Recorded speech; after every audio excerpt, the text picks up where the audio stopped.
Hello friends, banking corner में आपका स्वागत है। तो जैसा कि आप लोग वीडियो के टाइटल में ऑलरेडी देख चुके होंगे कि टाइटल यही है कि मैंने 2 महीने में या 3 महीने में अपने प्रिपरेशन से प्री एग्ज़ाम कैसे क्लियर किया। तो बहुत लोगों को ये फेक लग रहा होगा, बट ये सच में पॉसिबल है।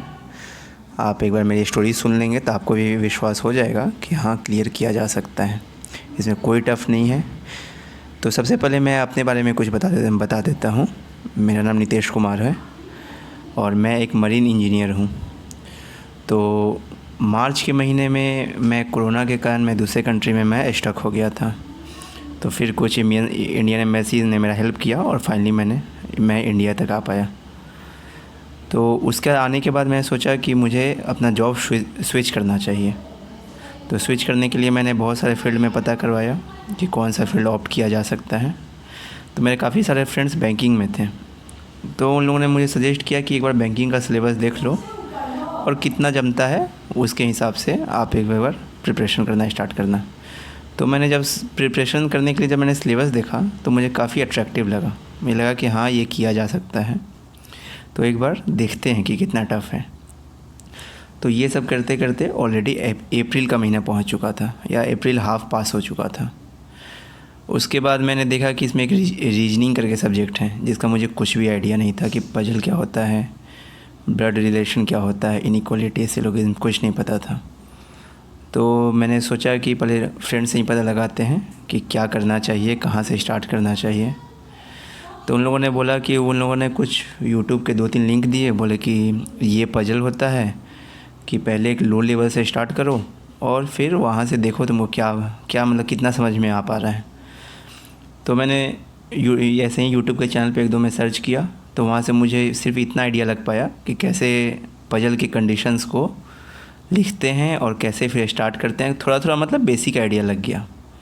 फिर एक क्लर्क लेवल का बुक आता है IBPS क्लर्क प्रीवियस ईयर करके, तो वहाँ से मैंने बेसिक क्वेश्चन लगाने स्टार्ट किए। तो वहाँ से लगाते लगाते थोड़ा बहुत मुझे 10-15 दिन में आइडिया लगने लग गया कि पजल क्या है। और उसके बाद मैंने पहला एक RBI असिस्टेंट का, जो कि काफ़ी आसान एग्ज़ाम माना जाता है बैंकिंग के फील्ड में, अगर हार्डनेस या टफनेस लेवल से देखा जाए क्वेश्चन का तो उसको आसान माना जाता है। तो उसका मैंने टेस्ट दिया, तो उसमें ऑलमोस्ट मेरा 31 या 32 मार्क्स आया, जो कि काफ़ी कम था। जो भी मार्क्स आया था इंग्लिश में आया था। तो मैथ्स में भी उतना अच्छा मैं परफॉर्म नहीं कर पाया था, और रीजनिंग तो सिर्फ पजल जो थोड़ा बहुत सीखा था उसमें टाइम ले करके 1-2 सिर्फ मैं पजल बन पाया था, क्योंकि इनइक्वालिटी भी मुझे पता नहीं था, सिलोगिज्म भी पता नहीं था।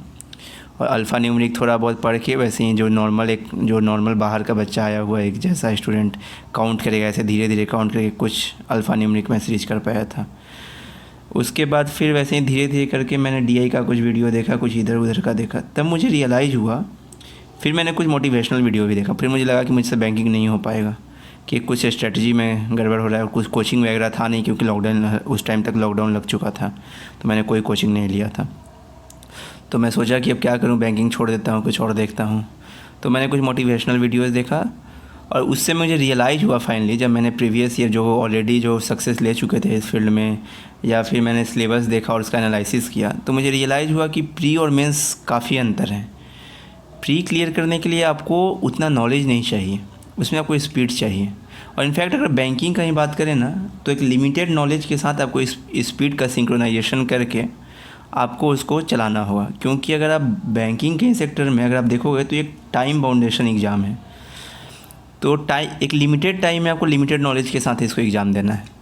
अगर आपको मेंस में अगर 5-6 लाइन का अगर 1 नंबर का एक अर्थमेटिक का क्वेश्चन आ रहा है, तो भले ही आप उसको प्रैक्टिस किए हो, लेकिन वो एग्ज़ाम में अटेम्प्ट करने लायक नहीं है, क्योंकि वो 3 या 4 मिनट लेगा, और आपका एक टाइम लिमिट है कि वो 40 या 45 मिनट्स उस पूरे एग्ज़ाम के लिए मिलेंगे। तो आपको बहुत ही सेलेक्टिव क्वेश्चन प्रिपेयर भी करना होगा, और बहुत ही सेलेक्टिव क्वेश्चन एग्ज़ाम में भी वो अटैम्प्ट करना होगा।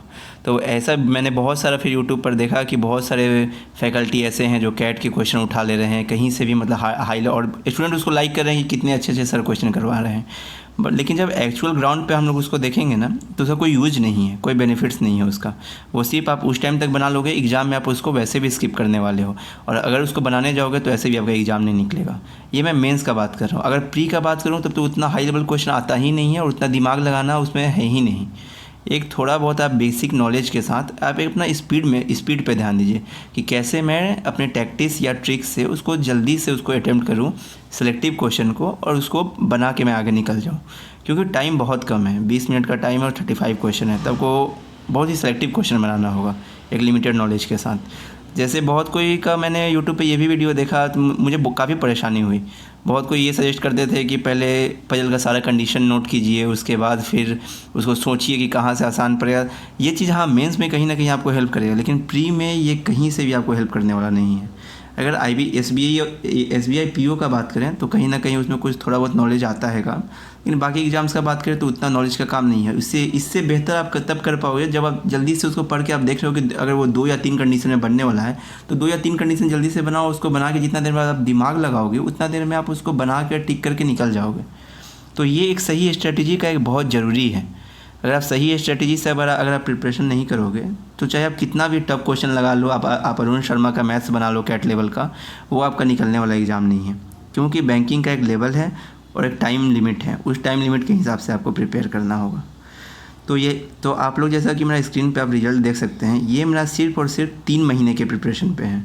आप देख सकते हैं कि मैंने रीजनिंग में ऑलमोस्ट 25 मार्क्स लाए थे। ये मेरा RRB PO का है जो कि अगस्त में हुआ था, और मैंने अप्रैल एंड या मई से अपना प्रिपरेशन स्टार्ट किया था।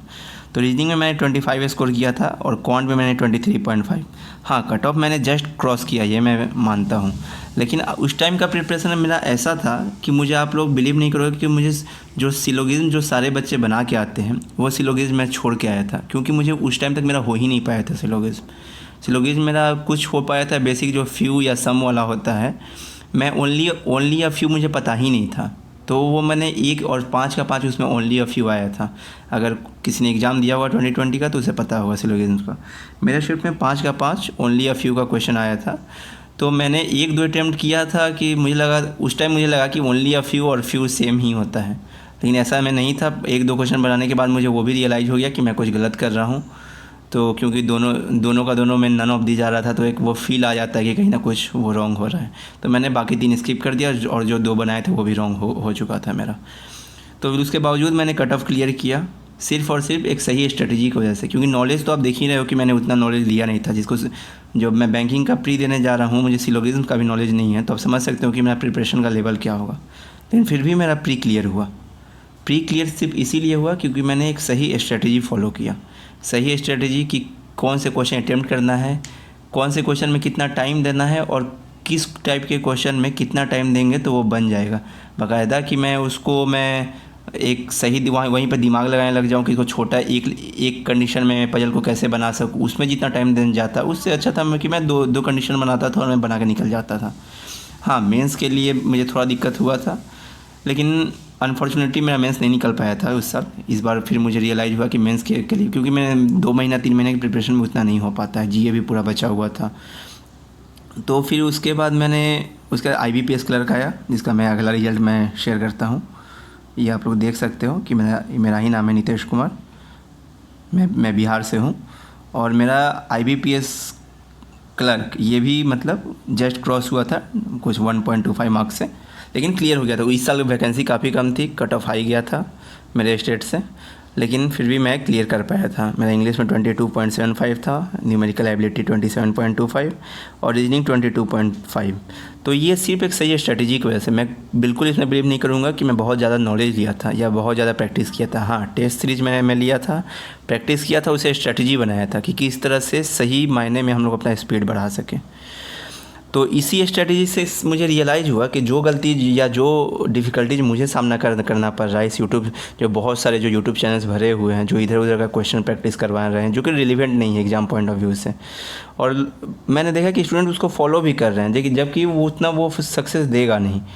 तो मुझे रियलाइज़ हुआ कि मैं एक अपना स्टार्ट करता हूँ और एक सही स्ट्रेटजी और सही क्वेश्चन के लेवल के साथ, जो कि बैंकिंग के एकदम कोर से सेंट्रिक होगा और उसी के लेवल के पैरेलल या उसके एक लेवल ऊपर तक, ज़्यादा हाई भी नहीं, उससे मैं पैरेलल चलूँगा और उसी से मैं अपना भी प्रिपरेशन करूँगा। मेंस का जो कि प्री का तो मुझे अच्छा सा स्ट्रेटजी पता चल चुका है, मेंस का भी स्ट्रेटजी मैं ऑलमोस्ट क्लियर कर चुका हूँ।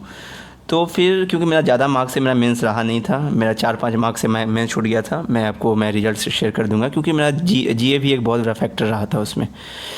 तो फिर मैं आपको एक सही स्ट्रेटजी और सही लेवल ऑफ क्वेश्चन के साथ मैं आपको लेकर चलूँगा, और आप लोग बस ऐसे ही बने रहिएगा। सेशन अच्छा लगा हो तो सब्सक्राइब कीजिएगा, लाइक कीजिएगा, अपने फ्रेंड्स के साथ शेयर कीजिएगा। और ऐसे ही हम लोग सही क्वेश्चन, सही स्ट्रेटजी और कैसे प्रिपरेशन करना है, ये तीनों चीज़ को मिला करके हम लोग सक्सेस की ओर बढ़ेंगे। Thank you.